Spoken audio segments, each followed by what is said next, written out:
Hi, ako si Nyox ng Android 18 at para sa video na to gagawa tayo ng DIY toolbox para sa aming in-ear monitor system. Una sa lahat, kumuha tayo ng retasong kahoy at ipapako natin to. Gagawa tayo ng box. Ito ang magiging body ng ating tool case. Ayan na. Make sure na matibay ang pagkapako natin para hindi aalog-alog ang tool case. Pagkatapos gagawa tayo ng maliit na kahoy dito sa magkabilang gilid. Dito ang magiging screwhan natin ng ating in-ear system. Ipako natin, pitpitin, lagyan natin ng mga para mas safe, para mas fix.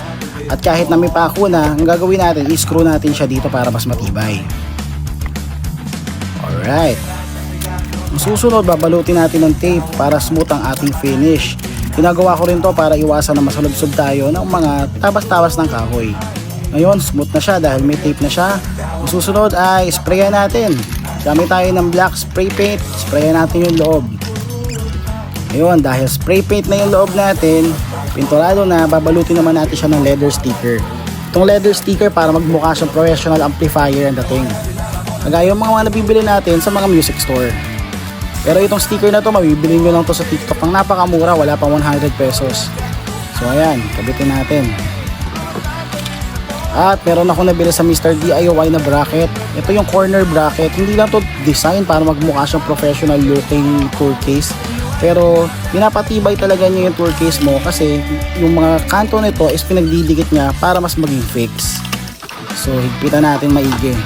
Susunod, may nabili akong handle ng cabinet at ito ang gagawin nating parang hawakan ng ating tool case. Dito sa video na to parang ang bilis ko lang ginawa pero sa totoo lang ito yung pinakamahirap ikabit. Kasi komplikado bubutasin mo sa loob tapos dun mo i-screw. Ayan kailangan magpantay. Pero nagawa naman natin ang paraan.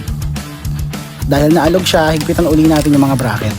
Next, ito ang aming X-Air XR16 digital mixer na ikakabit natin sa ating DIY tool case. So ilabas na natin at para maikabit natin, kailangan natin tanggalin yung screw sa magkabilang gilid at ikabit ang extender kasi hindi siya aabot sa loob. So yun, fix natin, swak na, pasok na pasok. Kabit natin yung power cable. Ito naman ang Xtuga in-ear monitor system. Diyan natin ikakabit sa taas. Kabit na rin natin yung power cable at i-fix natin sa ating DIY tool case. Alright. Parang nabili sa music store. Power on, try natin. Ayun, ayos, gumagana. Kabit natin yung emblem ng Android request ni Jella at yung sticker sa magkabilang gilid. So, there you have it. That's our DIY tool case para sa aming in-ear monitor system na gagamitin namin sa aming campus tour. See you later, guys!